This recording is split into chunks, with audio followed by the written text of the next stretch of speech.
is made up of a series of check boxes. So elementary school, make at least 4 friends per year, and then also befriend their parents, check. High school, get 85% A's, but also throw in a couple B's, because I'm not a robot, check. College, be responsible, only smoke my weed after I've done all my homework, check. And then a new checkbox appears when I'm offered my dream job, working at the Container Store. It's a risk because it's veering off my life path. The next checkbox is that I'm supposed to go to New York City in 3 months to make it big. But I could use the money, and I decide, okay, this will just be my fun summer job in retail. Everyone needs one. It is a dream come true. So my job is to put things in the right spot so that people will then buy them to go home and put things in the right spot. And I'm getting paid for this. I also love our uniforms so much. We have these bright colored shirts, and there's huge block letters on the front, and they say, "Contain yourself." Which is my life motto.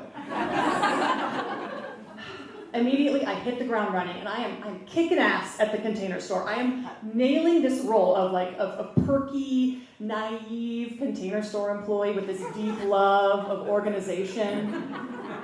There's a task of fronting and straightening, of moving the containers to the very, very front of the shelves and keeping them in perfectly straight lines, and it is the most satisfying thing. It's like better than my anti-anxiety meds. And I'm finding new ways to progress, and my bald boss learns that I have this background in theater, and so he puts me on demos. And so once a day, I have an audience, and they gather around, and I teach them about click-clack cubes, and award-winning alpha shelving, I'm really just succeeding. And then, my bald boss throws me another solid, and he invites me to be the first woman ever to be inside the truck of weekly merchandise, unloading the boxes. And he's like, "You always have to wear your back brace to stay safe." So it's a little dangerous. So if the Container Store is all about being fake, I mean, inside the truck, it is real. It is dirty, it is dark, it is 4 a.m., and I'm surrounded by men. And they're talking about, they're categorizing the bodies of my female coworkers. And I am making myself as small and compact as possible and doing what I know they want me to do, which is smile and compartmentalize. And I do this for a while, and I notice that the boy who's in the truck with me is really hot. And so we start a carpool, and then I start practicing my flirting skills with him to kind of progress in that area too. And it works, and after one shift, he drives us both to his house, and we have sex, and then we take a nap. It's 11 a.m. after a truck shift. It's really sweet. It's exciting, you know, and I'm also spending a lot of time with Bald Boss, which is not by choice. He's in charge of everything, and so he decides who's partnered up with who during phase 2 of truck shift, where we're in pairs, and we're each in a different aisle of the store, and we're now unboxing all the merchandise. And every day he announces the pairs, and I do a silent prayer that I will be with Truck Boy, and every day I'm with Bald Boss. No one wants to be with him because he just kind of talks at you. And so we're paired up again, and we're in the travel aisle, which has the most boxes, guys, because of all the TSA-approved size boxes that are really, really small. And he's, you know, playing his role of what he thinks is comic relief, and really it's just like creepy guy. And I'm like kind of half-assed playing the ingenue role that I know he likes when I play, and sort of laughing at his jokes, but really I'm focused on the task at hand, which is beating my efficiency record from last week. Unboxing. I figured out if I use my little box cutter and I open one box going this way and then come back the other way for the second box in line, I can cut off so much time. Like, I'm my own little assembly line. And I'm focused, and titanium is blasting on the speakers. and it's pumping me up, right? And the fluorescent lights are kind of bouncing off his bald head, and he's getting closer to me, and it's shining in my face, and the CO on his shirt is sort of distorted. He wears his shirts really tight, and he's getting closer and closer,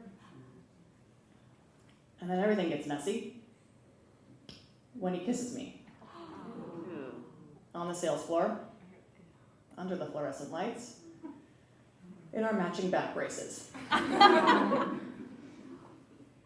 do not feel safe. I panic. Maybe he knew about me and Truck Boy, right? He must have heard that I slept with Truck Boy, and that's how it works, right? You sleep with one, everyone thinks you're going to sleep with them, and he's the boss, and so he must know what's right. Maybe this is allowed. He also has the power to, I can't lose this job, right? Like, could he fire me?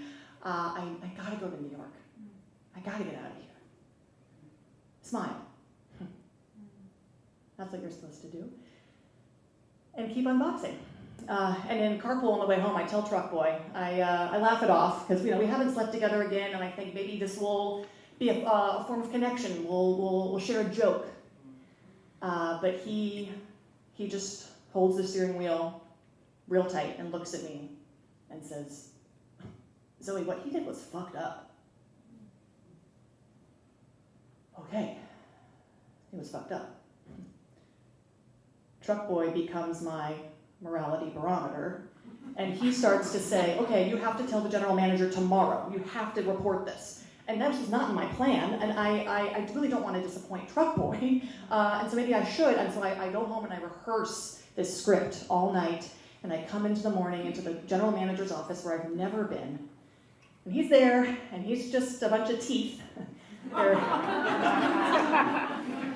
And around are pictures of him and his family and all their teeth, and the pictures are on our award-winning Alpha shelving, and I tell him what happened and immediately start crying, which, god damn it, I did not want to play this role of like little kid, scared little kid. And usually he ends his sentences with exclamation points, but this time it's very, very somber, and he says there's going to be a hearing. I'm assigned the Container Store lawyer, and Bald Boss represents himself, and there's a hearing, and thank God Bald Boss calls in from home. He's on speakerphone. I sit in the GM's office with my t-shirt and my lawyer and give my testimony, and then he gives his testimony, and Bald Boss ends his testimony with, I have a wife and she's pregnant. So I sit with that of, okay, I guess I just ruined this man's life. I mean, it all is on my shoulders, and no one has stopped to ask me what I want to do next. It all happens to me. It's decided for me that Bald Boss will get fired immediately, and that I'm to go back to work. And I go back and smile, and everyone knows all of a sudden, and they swarm me, like after some kind of a sports game, is that what they call them? And they're so excited and proud, and they say, you did it, and he was a jackass, and he got what was coming for him, and they make me the hero. But I do not feel that. I feel pretty gross, extremely guilty. I feel embarrassed. I really want this story to end neatly for you all. I want to wrap a bow on it and present it to you, but it's not how life works. You can't just front and straighten everything. And it just took working at a home organization store for me to learn that. Thank you.